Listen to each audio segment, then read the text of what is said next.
नमस्कार दोस्तों, आप सबका स्वागत है यूपी रेगुलर क्लासेस के ऑनलाइन प्लेटफॉर्म में। और जैसा कि उत्तर प्रदेश समान अध्ययन में जो प्रैक्टिस सेशन चल रहा है, मैप के माध्यम से चल रहा है और महत्वपूर्ण क्वेश्चनों का जो व्याख्यात्मक हल आपको बताया जा रहा है, निश्चित आपके कांस्टेबल परीक्षा में एक अहम भूमिका निभाएगा। और ये केवल केवल यूपी पुलिस के लिए है। आप यदि यूपी पुलिस की तैयारी कर रहे हैं और यूपी स्पेशल में आपको परेशानी हो रही, तो आप इन वीडियो को माध्यम बनाइए, आप एग्जाम को फोड़ के आएंगे। जैसा कि आज हम लोग बात करेंगे बांध, नहरें और नदियां, इनमें कौन से बांध हैं, कौन सी नदी महत्वपूर्ण है, कौन सी नहर है, और वन लाइनर वन फैक्ट पे क्वेश्चन बनता है। शुरू करते हैं। पहला क्वेश्चन आपकी स्क्रीन पे कह रहा है उत्तर प्रदेश की सबसे लंबी नहर कौन सी है। तो आपको याद रखना, उत्तर प्रदेश की सबसे लंबी नहर है शारदा नहर। शारदा नहर शारदा नदी से निकाली गई है और यह शारदा नदी प्रदेश में पीलीभीत से प्रवेश करती है, पीलीभीत जिले से प्रवेश करती है। ठीक, इसी पीलीभीत जिले में एक झील पड़ती है, पीलीभीत जिले में। उस झील का नाम है फुल्लर झील, फुल्लर। और इस झील से एक नदी का उद्गम होता है और वो नदी जानी जाती है गोमती के नाम से, गोमती के नाम से। क्वेश्चन ये बनता है कि उत्तर प्रदेश के किस जिले से गोमती नदी का उद्गम होता है। तो पीलीभीत जिले से। किस झील से? फुल्लर झील से। इसके बाद एक महत्वपूर्ण क्वेश्चन ये बनता है कि गंगा में बाएं ओर से मिलने वाली नदियों में किस नदी का उद्गम मैदानी भाग से होता है। तो बाएं ओर से मिलने वाली एकमात्र नदी है जिसका उद्गम मैदानी भाग से होता है। बाकी सारी नदियों का उद्गम उत्तराखंड के नेपाल वाले क्षेत्र से होता है। तो मैदानी भाग से उद्गमित नदी कौन सी है? तो गोमती नदी। दाईं ओर से मिलने वाली में कई सारी नदियां हैं, जैसे कि हम बात करेंगे यमुना की बात, सॉरी, हम टोंस की बात करते थे, केन की बात कर देते हैं, हम लोग सोन की बात कर देते हैं, पुनपुन पुनपुन की बात कर देते हैं। तो ये दाईं ओर से मिलने वाली कई नदियां जिनका उद्गम मैदानी भागों से होता है। लेकिन गंगा नदी उत्तर प्रदेश में एकमात्र एक ऐसी नदी है, गोमती नदी, जिसका उद्गम मैदानी भाग से होता है और ये पीलीभीत जिले के फुल्लर झील से निकलती है। ठीक, अगला क्वेश्चन कह रहा हथनी कुंड बैराज कहाँ स्थित है। तो हथनी कुंड बैराज जो स्थित है ये यमुना नदी पर स्थित है और इसी बैराज को कहा जाता है ताजे पानी वाला, ताजे पानी वाला बैराज।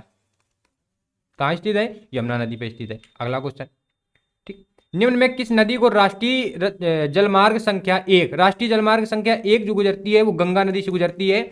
और कहीं कहीं आपको इलाहाबाद से हल्दिया तक या कहीं कहीं आपको वाराणसी से हल्दिया तक मिलता है। तो आपको इतना याद रखना है कि गंगा नदी पे है। कभी आपसे ये ना पूछेगा कहाँ से पूछेगा तो दोनों ऑप्शन साथ ना रखेगा, क्योंकि इलाहाबाद वाराणसी में कुछ खास ज़्यादा अंतर नहीं पड़ता है। ठीक, आपको याद रखना है। दूसरा जो जलमार्ग है वो ब्रह्मपुत्र नदी में है।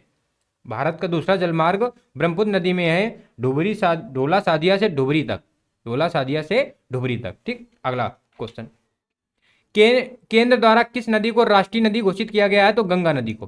किसको घोषित किया गया है? गंगा नदी को। अगला क्वेश्चन, निम्न नदियों में प्रदेश की कौन सी नदी मैदानी क्षेत्रों में निकलती है। देखो, हमने कहा एक मैदानी क्षेत्रों में निकलने वाली गोमती नदी है। गोमती नदी गंगा की सहायक नदी है और यह सही नदी निकलती है, ये हरदोई के भिजवान झील से निकलकर, भिजवान झील से निकलकर, ये कहाँ है भिजवान झील? तो हरदोई में है। हरदोई में कौन सी झील? भिजवान। और हरदोई में एक पक्षी विहार है, नाम है सैंडी, सैंडी पक्षी विहार। भिजवान झील से सही नदी निकलकर किसकी सहायक बन जाती है? गोमती की। किसकी सहायक है? गोमती की। और गोमती किसकी सहायक है? गंगा की। दोनों बातें याद रखना है। गंगा की सहायक है गोमती, जिसका उद्गम मैदानी भाग से होता है फुल्लर झील से, पीलीभीत, फुल्लर झील पीलीभीत से। और गोमती की सहायक है सई, जिसका उद्गम हरदोई के भिजवान झील से होता है।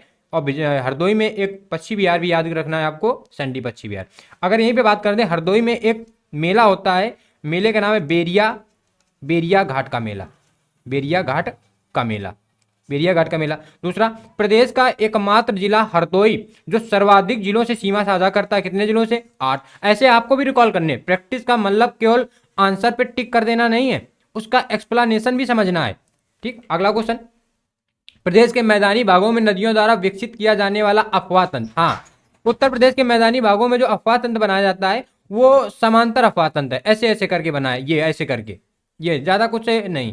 लेकिन वृक्षानुमा को याद रखना है। वृक्षानुमा कहाँ? इसका आंसर तो ये हो जाएगा, लेकिन वृक्षानुमा आपको याद रखना है। वृक्षानुमा दक्षिण में, दक्षिण की नदियों द्वारा कैसी अफवाह तंत्र का निर्माण किया जाता है? तो वृक्षानुमा। आर्य अफवाह तंत्र के नाम से भारत का एक क्षेत्र है, नाम है अमरकंटक, अमरकंटक। तो अमरकंटक आर्य प्रवाह के लिए जाना था। आर्य प्रवाह का मतलब है कि इसके चारों ओर नदियां निकलती हैं, नर्मदा, ताप्ती, इंद्रावती और सोन नदी, महानदी, स्वर्णरेखा, ऐसे करके चारों ओर नदियां निकलती हैं, वो आर्य प्रवाह है। तो आर्य प्रवाह के लिए कौन है? अमरकंटक। वृक्षानुमा तंत्र कहाँ है? दक्षिण में। समांतर अपवाह तंत्र कहाँ है? प्रदेश में, उत्तर प्रदेश में। अगला क्वेश्चन, निम्न में कौन उत्तर प्रदेश की पेयजल परियोजना है? पेयजल परियोजना बतानी है तो उत्तर प्रदेश की पेयजल परियोजना गोकुल बैराज है। गोकुल बैराज यमुना नदी पर है, गोकुल के पास है। ठीक, ये पेयजल परियोजना है। एक हथनीकुंड बैराज, ये पेयजल परियोजना में आ जाता है। एक आ जाता है लौकुश बैराज, लौकुश लौकुश बैराज, ये गंगा नदी में कानपुर में है। लौकुश बैराज कहाँ है? गंगा नदी कानपुर में है, तो याद रखना है। ठीक, पथराई बांध जो है ये अपना झांसी में है। पथराई बांध कहाँ है? झांसी में है। ठीक, पथराई बांध। ठीक, आगे बात करें, गंगा नदी उत्तर प्रदेश में प्रवेश करती है तो गंगा नदी उत्तर प्रदेश में प्रवेश करती है बिजनौर जिले से। कहाँ से प्रवेश करती है? बिजनौर जिले से, और उत्तर प्रदेश के 28 जिलों में प्रवाहित होती है। और कहाँ से बाहर हो जाती है? तो गाजीपुर से। प्रवेश कहाँ से कर रही है? तो प्रवेश कर रही है बिजनौर से, बाहर कहाँ से जा रही है? गाजीपुर से। ठीक, कितने जिलों में? तो 28 जिलों में। अगला क्वेश्चन, गंगा नदी उत्तर प्रदेश के कितने जिलों में प्रवाहित होती है? तो 28 जिलों में, जैसा कि हमने बताया।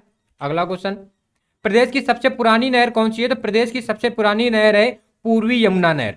पूर्वी यमुना नहर का मामला बनता है कि जहांगीर के समय से इसका निर्माण किया गया था, जहांगीर के समय। ठीक, तो जहांगीर वाला मामला याद रखना आप, ये सबसे पुरानी नहर है। इसके बाद मेरे कई शासक आते रहे, अपना अपना वो इसका निर्माण करवाते, पुनर्निर्माण करवाते रहे। ठीक, तो सबसे पुरानी नहर कौन सी है? यमुना, पूर्वी यमुना नहर। शारदा नहर प्रदेश की सबसे कैसी है? लंबी नहर है। मोस्ट इंपॉर्टेंट है, इसको स्टार कर लोगे।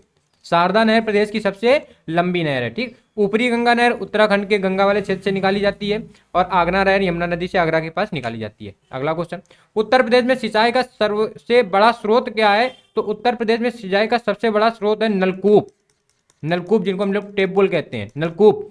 और नलकूपों के बाद फिर है नहर। तो पहले नलकूप है, फिर क्या है? नहरें हैं दूसरे क्रम पे, फिर क्या है? तालाब हैं, और फिर कुआं हैं। तो आपको सबसे ज़्यादा नलकूप याद रखना है। और सबसे पहले नलकूपों का प्रयोग कहाँ किया गया? तो मेरठ में। प्रदेश के किस जिले में? सबसे पहले मेरठ में। अगला क्वेश्चन, निम्न में किस नदी के तट पर गोरखपुर स्थित है? गोरखपुर स्थित है राप्ती नदी के तट पर। और अगर हम बात करें, गोरखपुर में एक झील है, उस झील का नाम है रामगढ़ ताल। रामगढ़ ताल कहाँ? गोरखपुर में। गोरखपुर में एक मेला लगता है, खिचड़ी मेला। खिचड़ी मेला कहाँ का है? गोरखपुर का है। खिचड़ी मेला गोरखपुर का है। ठीक है, आप याद रखोगे कि राप्ती नदी के तट पर कौन है? गोरखपुर। सरयू के तट पर कौन है? तो सरयू के तट पर अपना अयोध्या है। अयोध्या है। ठीक, याद रखना। गंडक, गंडक बिहार और उत्तर प्रदेश की मध्य सीमा का कार्य करती है। ठीक, और बिहार और उत्तर प्रदेश के मध्य गंडक नहर परियोजना संयुक्त परियोजना है। जैसे केन, तो केन मध्य प्रदेश और उत्तर प्रदेश के मध्य संयुक्त परियोजना है, ऐसे ही गंडक बिहार और उत्तर प्रदेश के मध्य संयुक्त परियोजना है। अगला, निम्न में कौन कौन सा शहर गंगा नदी के तट पर स्थित है? गंगा नदी के तट पर बताना है कौन सा स्थित। देखो, गंगा नदी बुंदेलखंड की तरफ तो जाती नहीं है, तो झांसी तो होगा नहीं। सहारनपुर से कौन नदी प्रवेश करती है? तो यमुना नदी। और प्रदेश के कितने जिलों में प्रवाहित होती है? 20 जिलों में। हमीरपुर में आपको पता ही है यमुना नदी है। कौन सी नदी? यमुना। कौन सा बता? कन्नौज बच्चा। कौन सा बचा? कन्नौज बच्चा। कन्नौज में एक पक्षी विहार है, और जो उत्तर प्रदेश का सबसे बड़ा पक्षी विहार है, नाम है लाख बहोसी पक्षी विहार। लाख बहोसी प्रदेश का सबसे बड़ा पक्षी विहार है। तो सबसे छोटा कहाँ है? तो सबसे छोटा है एटा में। किस नाम से है? पटना के नाम से सबसे छोटा है। सबसे छोटा कहाँ का है? एटा का है, पटना के नाम से। सबसे बड़ा कौन सा है प्रदेश का? तो लाख बहोसी कहाँ का है? कन्नौज का है। ठीक, अगर हम बात करते हैं कि कन्नौज में एक पर्यटन एक उत्सव मनाया जाता है, एक महोत्सव मनाया जाता है, नाम है पर्यटनोत्सव, यानी पर्यटन और उत्सव जोड़ दो, पर्यटनोत्सव। ठीक, संधि करके जोड़ दिया गया है। तो आपको याद रखना पर्यटनोत्सव कहाँ का है? कन्नौज का है। ठीक, अगला क्वेश्चन, यमुना नदी उत्तर प्रदेश में प्रवेश करती है, जैसा कि हमने पिछले क्वेश्चन में चर्चा की, कहाँ से प्रवेश करती है? सहारनपुर से। कितने जिलों में प्रवाहित होती है? 20 जिलों में। और यमुना नदी में एक नदी आके मिलती है जो महत्वपूर्ण नदी बना देती है, चंबल नदी। तो चंबल नदी यमुना में कहाँ मिलती है? तो इटावा के पास। इटावा के पास यमुना में कौन सी नदी आ जाती है? चंबल नदी। और यहीं इटावा के पास चंबल नदी, इटावा में और नलिका अपर्दन के लिए जानी जाती है, और नलका अपर्दन के लिए जानी जाती है। तो प्रदेश में और नलका अपर्दन के लिए कौन नदी कुख्यात है? तो चंबल नदी कुख्यात है, याद रखना है। ठीक, ये कहाँ बना? इटावा वाले क्षेत्र में। ठीक, अब यमुना नदी गंगा नदी से कहाँ मिल जाती है? तो गंगा नदी से यमुना नदी प्रयागराज में मिल जाती है, प्रयागराज में। और अगर आपको याद आ रहा हो कि इटावा में कौन सा महोत्सव मनाया जाता है, तो इटावा में मनाया जाता है सैफई महोत्सव। सैफई महोत्सव। सफाई महोत्सव कहाँ मनाया जाता है? इटावा में। ठीक। प्रयागराज में कौन सा महोत्सव मनाया जाता है? तो प्रयागराज में महोत्सव मनाया जाता है, एक महोत्सव का नाम है त्रिवेणी महोत्सव। त्रिवेणी। और आप भी बोलो, क्योंकि प्रैक्टिस सेशन का मतलब यही, आप राइट डाउन आपको करना नहीं है, केवल आपको क्वेश्चन देखना है, अपना जवाब दे देना है, इसके बाद सारी व्याख्या में साथ साथ बोलना है। नहीं पता तो उसको थोड़ा सा दिमाग में रखना है। एक और मनाया जाता है इंग्लिश में, उसका नाम है वाटर स्पोर्ट्स फेस्टिवल। तो ये भी कहाँ मनाया जाता है? तो ये भी प्रयागराज में मनाया जाता है। ठीक। अगला क्वेश्चन करा कि फुल्लर झील भारत के किस राज्य में स्थित है? तो जैसा बात की फुल्लर झील उत्तर प्रदेश में स्थित है। और ये चूंकि देश से क्वेश्चन उठा के पूछ रहा है तो उत्तर प्रदेश, और जब उत्तर प्रदेश में पूछेगा तो जिला पूछेगा तो पीलीभीत। पीलीभीत। और यहाँ से किस नदी का उद्गम होता है? तो फुल्लर झील से एक नदी का उद्गम होता है, वो नदी है नाम है गोमती। गोमती किसकी सहायक नदी है? तो गोमती सहायक नदी है गंगा की। गंगा की। गोमती के तट पर कौन से? तो पीलीभीत हो जाएगा। और एक महत्वपूर्ण याद रखना, लखनऊ प्रदेश की राजधानी, और जौनपुर प्रदेश की राजधानी लखनऊ और जौनपुर। ये और सारे कहीं हैं, सुल्तानपुर पड़ जाता है, लखनऊ, जौनपुर, लेकिन महत्वपूर्ण कौन? लखनऊ और जौनपुर। क्योंकि जौनपुर महत्वपूर्ण आ जाता है, क्योंकि जौनपुर का एक लोकनृत्य है, लोकनृत्य नाम है चौरसिया। चौरसिया। चौरसिया कहाँ का लोकनृत्य है? तो जौनपुर का। अगला question, Govind Vallabh Pant, most important, star कर लो, मोस्ट इंपॉर्टेंट। गोविंद वल्लभ पंत सागर है यानी झील है, ये कहाँ है? तो ये सोनभद्र में है। सोनभद्र में सोन नदी में एक रियंद बांध बना है, उस बांध के पीछे स्थित जलाशय को कहा जाता है गोविंद वल्लभ पंत जलाशय। और ये भारत प्रदेश की सबसे बड़ी कृत्रिम जलाशय है या कृत्रिम झील है। कौन सी? गोविंद वल्लभ पंत झील है। ठीक। गोविंद वल्लभ पंत प्रदेश के पहले कौन थे? सीएम थे। ठीक। अगला क्वेश्चन कह रहा, निम्न में से किस नदी का तटवर्ती क्षेत्र अवनलका क्षरण के लिए कुख्यात है? अवनलका क्षरण के लिए प्रसिद्ध है। हमने बात की कि इटावा में यमुना से कौन सी नदी मिलती है? चंबल नदी। कौन सी नदी? चंबल नदी मिलती है। ठीक। अगला क्वेश्चन, यमुना नदी प्रदेश के कितने जिलों से प्रवाहित होती है? तो 20 जिलों से प्रवाहित होती है। प्रदेश में एंट्री कहाँ से करती है? तो प्रदेश में एंट्री करती है सहारनपुर से। सहारनपुर से। ठीक। और प्रदेश का उत्तरी जिला कौन सा है? सहारनपुर। सहारनपुर में एक मेला लगता है, उस मेले का नाम है कौन सा? शाकंभरी देवी। शाकंभरी देवी का मेला। शाकंभरी देवी मेला कहाँ लगता है? सहारनपुर में लगता है। ठीक। एक सहारनपुर के नीचे पड़ता है मुजफ्फरनगर। मुजफ्फरनगर में एक मेला लगता है, नाम है शुक्राताल। शुक्राताल मेला कहाँ पड़ता है? तो मुजफ्फरनगर। तो आपको याद रखना मुजफ्फरनगर में कौन सा? शुक्राताल है। अगला क्वेश्चन, रानी लक्ष्मीबाई बांध राजघाट बांध बना है। राजघाट बांध के पीछे रानी लक्ष्मीबाई सागर स्थित है, उसी सागर को कह दिया जाता रानी लक्ष्मीबाई। ये किस नदी पर है? तो ये बेतवा नदी पर है। बेतवा नदी पर है। ठीक। अगर हम बात करें रियंद नदी पर, तो गोविंद वल्लभ पंत सागर। गोविंद वल्लभ पंत सागर। वल्लभ पंत सागर। ठीक। और यही रियंद नदी सोनभद्र में एक सोन नदी पर एक बांध स्थित है, नाम है बाण सागर बांध। बाण सागर परियोजना कह दो या बांध कह दो, बाण सागर परियोजना। कहाँ? सोन नदी पर। अगला क्वेश्चन, परीक्षा बांध किस नदी पर है? तो परीक्षा बांध बेतवा नदी पर है। कहाँ? झांसी में। परीक्षा बांध कहाँ है? बेतवा नदी झांसी में स्थित है। अगला, शारदा नदी किस जिले से उत्तर प्रदेश में प्रवेश करती है? तो याद रखना है पीलीभीत जिले से उत्तर प्रदेश में प्रवेश करती है। ठीक। और शारदा नदी से शारदा नहर निकाली गई है, जो मोस्ट इंपॉर्टेंट बना देता है कि प्रदेश की सबसे लंबी नहर कौन सी है? तो प्रदेश की सबसे लंबी नहर शारदा नहर।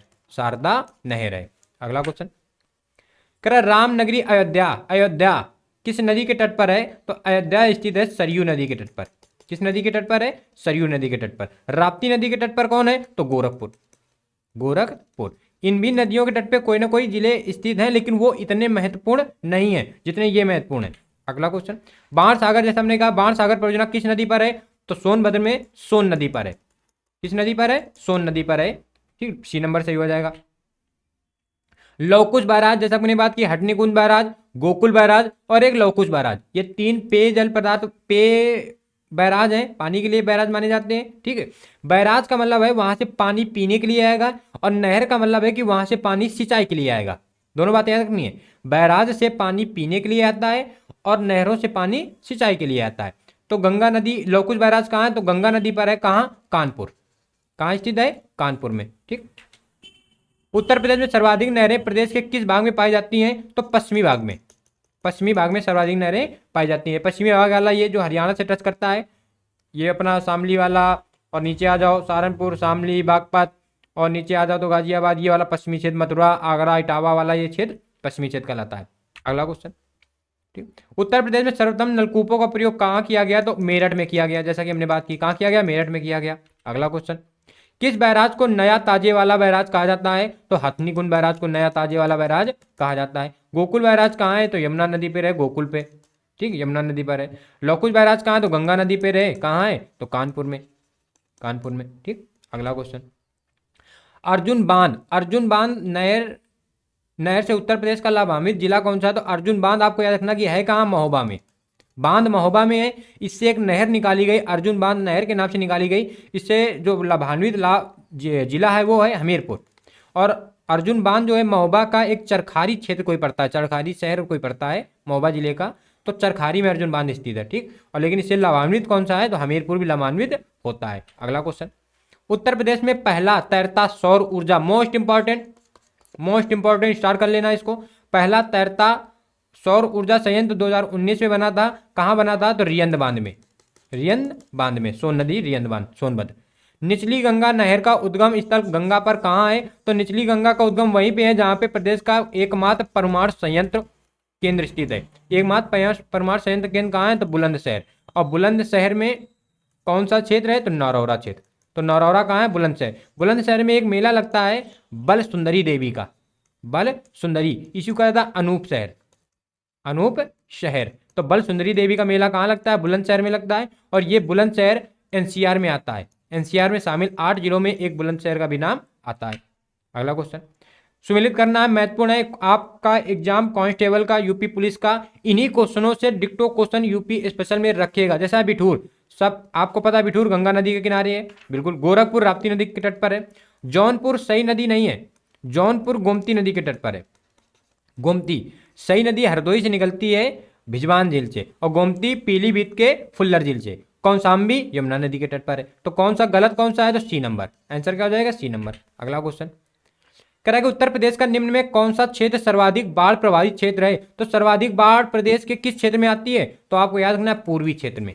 किस क्षेत्र में आती है? क्यों क्यों आती है? क्योंकि ये पथरीला इलाका है, पथरीला, पानी वर्षा या बाढ़ आए तो पानी सोखेगा नहीं, जब सोखेगा नहीं तो पत्थरों में पानी बहेगा, बहेगा तो जाहिर सी बात है बाढ़ आएगी, ठीक। तो बाढ़ सर्वाधिक कहाँ आती है? पूर्वी क्षेत्र में।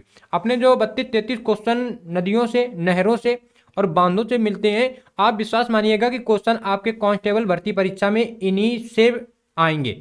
वनडे एग्जाम है, आपको प्रेशर बिल्कुल नहीं लेना है, आपको ज़्यादा से ज़्यादा प्रैक्टिस करनी है, ज़्यादा से ज़्यादा रिवीजन करना है, ज़्यादा से ज़्यादा स्रोत नहीं देखने कि नहीं यूपीएस स्पेशल कहाँ कहाँ से पढ़ने। आप इसी चैनल पे विश्वास मान के बने रहिए, आपके क्वेश्चन बिल्कुल यूपी स्पेशल के टकराएंगे, क्योंकि जो ये विगत वर्षों के क्वेश्चन और जो मॉक क्वेश्चन है उनका प्रैक्टिस विद एक्सप्लेन आपको कराया जा रहा है। मिलते हैं नेक्स्ट वीडियो पे। आई होप आपको ये सेशन अच्छा लगा होगा। तब तक के लिए नमस्कार, जय हिंद, वंदे मातरम।